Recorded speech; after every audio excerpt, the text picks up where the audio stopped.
बिस्मिल्लाहिर्रहमानिर्रहीम। अस्सलाम वालेकुम व्यूअर्स, उम्मीद करती हूँ आप सब ठीक होंगे। अल्हम्दुलिल्लाह मैं भी खैरियत से हूँ। तो आप लोग देख रहे हैं एमन फूड सीक्रेट। तो यहाँ पर आज बहुत ही मज़ेदार मटन अचार गोश्त की रेसिपी लेकर हाजिर हो गई हूँ। इतना मज़ेदार मटन अचार गोश्त बनाकर तैयार करेंगे, मुंह में घुल जाने वाला।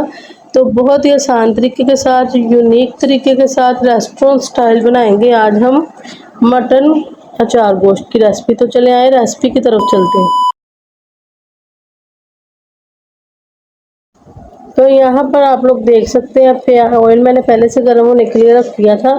तो यहाँ पर 4 मीडियम साइज़ के मेरे पास प्याज थे, हम इनको लाइट ब्राउन कर लेंगे और इसको हल्का सा हाई टू लो फ्लेम पर लाइट ब्राउन कर कर निकाल लेंगे। तो इसको लाइट ब्राउन जब तक करते हैं तब तक मैं आपको बताती जाऊँ कि गोश्त जो है मैंने पहले से गलने के लिए रख दिया है। प्रेशर कुकर में मैंने डालकर गोश्त, एक मोटी इलायची, दालचीनी और साथ आधा चम्मच नमक डालकर, 1 गिलास पानी डालकर, 1 किलो मटन का गोश्त था वो मैंने पहले से गला लिया। तो आप भी लोग भी इस तरह कर लें तो जल्दी बन जाएगा। मैंने जल्दी जल्दी से मटन अचार गोश्त बनाना था तो इसलिए मैंने गोश्त पहले से गला लिया था। तो यहाँ पर ये प्याज ब्राउन करके इस तरह से निकाल लेंगे, सारा प्याज निकाल लेंगे इस तरह से और इसको प्लेट में फैला देंगे ताकि ये अच्छे से ठंडा हो जाए। तो इस तरह से इसको अच्छी तरह से प्याज सारा मैंने इसके अंदर से निकाल लिया और यहाँ पर जो गोश्त गलाया हुआ था मैंने, वो मैंने इसके अंदर अब इस तरह से ऐड कर दिया। यहाँ पर आपने बहुत ही एहतियात के साथ इसके अंदर गोश्त डालना है क्योंकि यहाँ पर छींटे बहुत ज़्यादा उठते हैं ऑयल के अंदर। हम गर्म ऑयल के अंदर गोश्त डालेंगे तो इसका जो पानी होता है ना इसके अंदर, वो उसके साथ छींटे ना उठते हैं। बहुत ही एहतियात के साथ आप लोगों ने इसके अंदर गोश्त ऐड कर देना है। साथ ही साथ 2 चम्मच इसके अंदर अदरक लहसुन चॉप किया हुआ भी डाल देंगे और इसको हाई टू लो फ्लेम पर इसको भून लेंगे अच्छी तरह से। मैंने दाल खड़े मसाले जो इसके अंदर पहले से डाल दिए थे, दालचीनी और मोटी इलायची, नमक और ज़ीरा डालकर मैंने इसको प्रेशर कुकर में गला लिया था। 15 मिनट की हीट लगाई, 1 गिलास पानी डाला था, पानी जो उसके अंदर ही सारा खुश्क कर लिया था। 1 कप जो हमने इसका पानी बचाया था यखनी, तो वो मैं आगे जाके आपको बताऊंगी कब इस्तेमाल करनी है। और यहाँ पर आधा चम्मच हल्दी भी ऐड कर देंगे। तो 90% हमने यहाँ पर गोश्त गला लिया है अभी। तो बाकी का जो हम अब आगे पकाएंगे उसके अंदर बिल्कुल कुक हो जाएगा। मुंह में घुल जाने वाली मटन अचार गोश्त की रेसिपी आज की, बहुत ही स्पेशल रेसिपी, बहुत ही मज़ेदार। जो लोग तो मटन बीफ पसंद करते हैं उनके लिए तो आज बहुत ही मज़ेदार रेस्टोरेंट स्टाइल मटन कोरमा जो है अचार गोश्त हम बना कर तैयार करेंगे। तो यहाँ पर इस तरह से इसको हिलाते हिलाते 2 से 3 मिनट इसको फ्राई कर लेंगे ताकि लहसुन अदरक के अंदर जो गोश्त है वो अच्छी तरह से कुक हो जाए, वो भी पक जाए और गोश्त की नमक वगैरह वो भी ख़त्म हो जाए। तो इस तरह से इसको 2 से 3 मिनट हिलाएंगे। तो यहाँ पर इसको फ्राई कर लेंगे अच्छी तरह से, इस तरह हिलाते जुलाते फ्राई कर लेंगे। तो ये देख सकते हैं आप लोग 2 से 3 मिनट मैंने इसको फ्राई कर लिया है। तो यहाँ पर गोश्त का पानी जो अच्छी तरह से खुश्क हो चुका है। तो इधर इस टाइम पर मेरे पास 2 मीडियम साइज़ के टमाटर थे, मैंने ब्रिक ब्रिक इस तरह से काट लिए, वो भी इसके अंदर ऐड कर देंगे। तो साथ ही साथ बाकी के मसाले वगैरह भी ऐड कर देंगे। आधा चम्मच इसके अंदर सूखा धनिया पिसा हुआ डालेंगे, आधा चम्मच ही लाल मिर्चें और 1 चम्मच जो भरकर अचार गोश्त का मसाला डालेंगे। ये चीज़ें आप अपने टेस्ट के हिसाब से मसाले कम ज़्यादा डाल सकते हैं। तो यहाँ पर 1 पाव दही था मेरे पास, अच्छे से फेंट लिया था इसको मैंने, वो भी इसके अंदर ऐड कर दिया और अब इसको हम पकाएंगे अच्छी तरह से ताकि जो दही वगैरह ने पानी छोड़ना है, टमाटर भी गल जाए, मसाले भी अच्छी तरह से कुक हो जाए, नरम हो जाए। तो इस तरह से इसको पका लेंगे हिलाते जुलाते हुए और इसको अच्छी तरह से मिक्स कर 10 मिनट के लिए ढक्कन लगाकर दम वाली फ्लेम पर छोड़ देंगे। तो इसको अभी अच्छी तरह से हम मिक्स कर लेंगे, मसाले वगैरह भी इसके अंदर अच्छी तरह से मिक्स हो जाए और दही जो हमने डाला है वो भी। तो इधर ढक्कन लगाकर 10 मिनट इसको हाई टू लो फ्लेम पर पकाएंगे।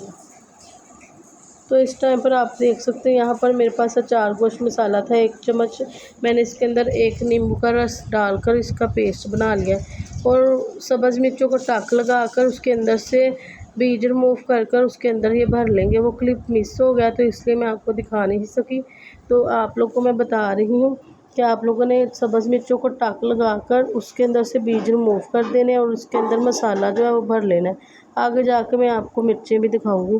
तो यहाँ पर देखें जी, दही का पानी खुशक हो चुका है। अच्छी तरह से इसको मिक्स कर लेंगे। मसाले भी यहाँ पर पक रहे हैं और टमाटर भी सॉफ्ट हो चुके हैं। तो इस टाइम पर क्या करेंगे, इस टाइम पर जो यखनी हमने बचा कर रखी थी 1 कप, वो इसके अंदर डाल देंगे। इस तरह से ये 3 चम्मच यखनी के थे, 1 कप बनेगा ये चाय वाला, तो वो इसके अंदर डाल देंगे ताकि जो इसका टेस्ट है और भी बढ़ जाए और ये भी अच्छी तरह से गोश्त भी जो है वो पक जाए और बाकी की जो मसाले वगैरह वो भी।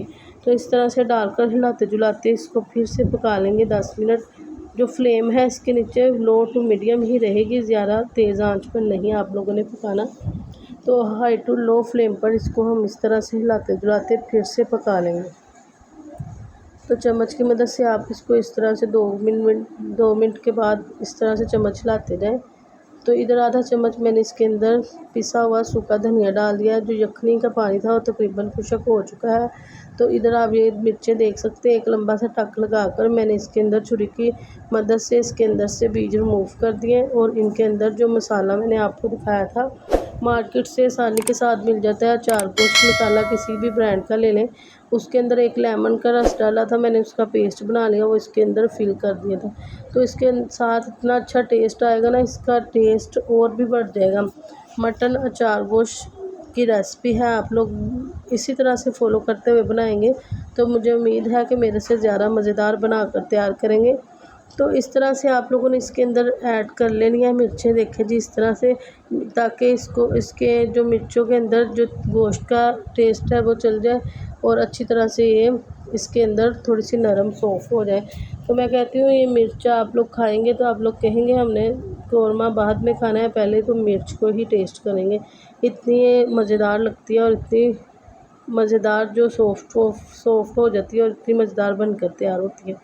तो यहाँ पर एक कोयला था, मैंने पहले से उसको पकाने के लिए रख दिया था और उसके इस तरह से कटोरी रख के उसके अंदर कोयला रखेंगे और उसके ऊपर ऑयल डालकर उसके अंदर हम बारबेक्यू फ्लेवर के लिए, टेस्ट के लिए इसके अंदर पाफ इसकी जो है ना टेस्ट इसके अंदर चले जाएगा। 10 मिनट मैंने दम वाली फ्लेम पर रख दिया था और इसको इसके अंदर अच्छी तरह टेस्ट आ चुका है और इसको इस तरह से हल्के हाथ से हिलाएंगे, हिलाकर इसको अच्छी तरह से। तो यहाँ पर ब्राउन प्याज जो हमने करके रखा था वो इसके अंदर ऐड करेंगे। तो मिर्चें देखें आप हल्की हल्की सी सॉफ्ट हो चुकी हैं, तो ज़्यादा इनको हमने पकाना नहीं है, नहीं तो ये इस मसाला से सारा इसके अंदर जो हमने मसाला भरा है वो बाहर आ जाएगा।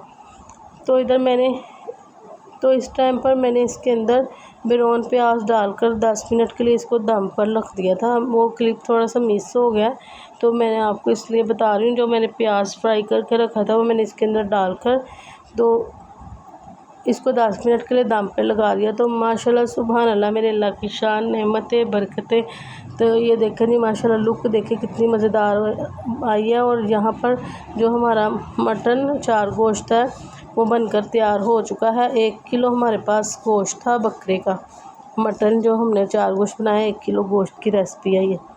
तो माशाल्लाह सुभान अल्लाह, यहाँ पर आप लोग देख सकते हैं मैंने मटन और चार गोश्त सर्व कर दिया है। तो यहाँ पर इसकी लुक देखें कितनी मज़ेदार, और मसाला जो है किस तरह से बोटियों के साथ लिपटा हुआ है। और इसी तरह का जो मटन और चार गोश्त है ना वो मज़े का लगता है। और इसी तरह से दिल करता है कि इसको रोटी के साथ तो खाना ही खाना है, नान के साथ, चम्मच के साथ, हाथ के साथ इसको एंजॉय कर सकते हैं। इतना मज़ेदार बनकर तैयार होता है। तो यहाँ पर देखा जी गोश्त कितना अच्छी तरह से गल चुका है। इसके ऊपर हल्का सा हरा धनिया डालें और यहाँ पर अदरक के साथ मैंने इसको सर्व किया है। आप लोग इसकी लुक चेक करें, कितनी मज़ेदार लुक आई है और कितना मज़े का बनकर तैयार हुआ है। देखें जी माशाल्लाह,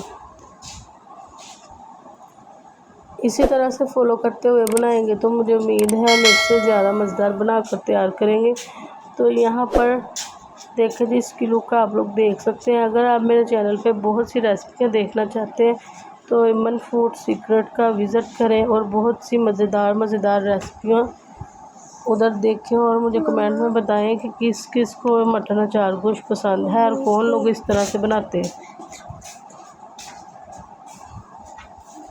तो यहाँ पर देख सकते हैं, लुक चेक करें इसकी कितनी मज़ेदार लुक आई है और कितना देखने में इतना मज़े का लग रहा है तो आप लोग सोचिए खाने में कितना मज़े का होगा। इतना टेस्टफुल बनकर तैयार हुआ है ना, बिल्कुल रेस्टोरेंट स्टाइल। एक दफ़ा आप इसको घर में बना लें तो रेस्टोरेंट का मटन अचार गोश्त भूल जाएंगे। तो अब तक के लिए अल्लाह हाफिज़। आगे मिलेंगे नए खाने की मज़ेदार सी वीडियो के साथ। दुआओं में याद रखिएगा। अल्लाह हाफिज़।